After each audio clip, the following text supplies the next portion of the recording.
this may be the shortest video in the series. A while back, we'll say a few years ago, I made a Nimzo-Larsen repertoire with the idea of having really aggressive ideas in it. One of my students who loved the opening. And that was posted on the Palm Beach Chess Patreon. I got to use some of those ideas in this game versus a National Master. And I do not feel that the King's Indian is a good option against the Nimzo-Larsen. Here we have bishop takes f6, and if you're into Trompowsky type ideas, it's a pretty good option. Definitely a strong consideration, but I was feeling a bit aggressive in this game, and I went with the line that I recommend in my Nimzo-Larsen course. Knight c3. Well, that doesn't make sense. You fianchetted your bishop just to block it. You'll see.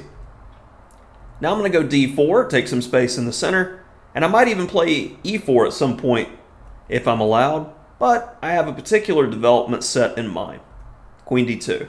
And we'll come back because I actually tagged a second game at this point, but the first one against the NM was very clean and quick and easy to highlight the type of ideas we have. So black is very stuck on the normal King's Indian, and now I got this scheme of development from studying the games of very creative grandmaster Joe Baba. Now, the engine likes black in these positions most of the time by quarter of a pawn, half of a pawn with optimal play. But how often do people play optimally in obscure positions? I'm a risk taker.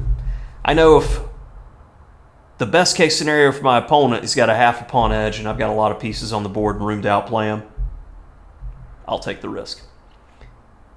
f3. Point of f3. Can play e4 or g4 as a pawn lever.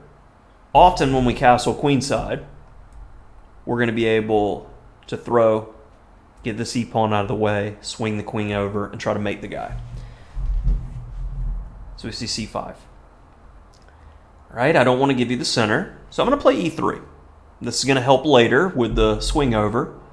If you take, I just simply take back. All right, ready to castle. And it looks like black should be able to get counterplay over here, but I don't know where it's going to be generated from. I don't see any attacks on the queen side. Just go king b1. No problems. And on bishop f5, black would like to play knight b4, but you don't get two moves. And what's the move I needed to play anyway? Oh yeah, g4. And I think my opponent had, a little brain fart. It happens. Happens to the best of us. Bishop e6 was played. The position's already rough, but that made it worse. And he resigned on the spot here, which is very understandable. Bishop d7. I still have these attacking ideas. My attack comes pretty swiftly. Black, on the other hand, I don't see how your pawns are going to break mine. My king's very, very safe. So let's dial it back to when queen d2 was played, because I had another game played that same day, and I think it can also show these types of clean ideas. Just straightforward attacking. And in this game, the opponent, he's doing more to try to chip away the structure. b5. And the race is on with opposite side castling. Love to see it. e3, a flexible move, looking to get the queen over, as advertised. h5. Takes. That's an interesting move. You typically take with the h-pawn, but I think he was worried about problems on the h-file. Now, there's no way to just easily mate the opponent here. If I go queen h2 and g5, they'll just go knight h5. So I started thinking, how can I get the most out of my development? I'm not worried about b4 yet. If I can get my knight, say, to g3 and then play g5, there's no knight h5. So I start with basic development, but I go the other way.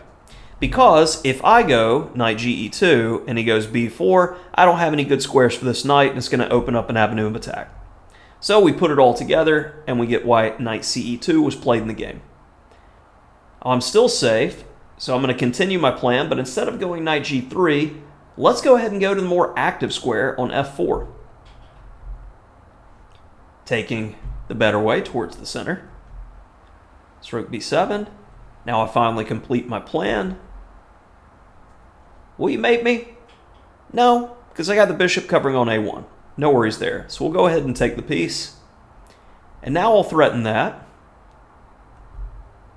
Okay, so you're attacking there. Well, I got pieces not working. What's the best way to go forward here and try to complete the attack? Hopefully you said bishop h3, because why not harass the queen and control that e6 square? Much like the previous game, we've got a couple inexplicable blunders. Queen f7, bishop e6, make life easy. Hopefully you enjoyed this quick, aggressive ideas in the Nimzo-Larsen versus the King's Indian defense. I don't recommend the King's Indian against the Nimzo-Larsen. If you're looking for ideas to play against 1b3, I give two different structures and ideas. One of which is d5 bishop g4. Very easy to play as they want to play e3. The other I recommend in my opening oddities course. So on bishop b5, e4. Both of those lines, I believe I have games on the channel. Just look up Nimzo-Larsen Palm Beach Chess and they should pop up. And if not, take a look at opening oddities on Chessable, where you can see some of these ideas to play against both colors. Hopefully you enjoyed this quick video.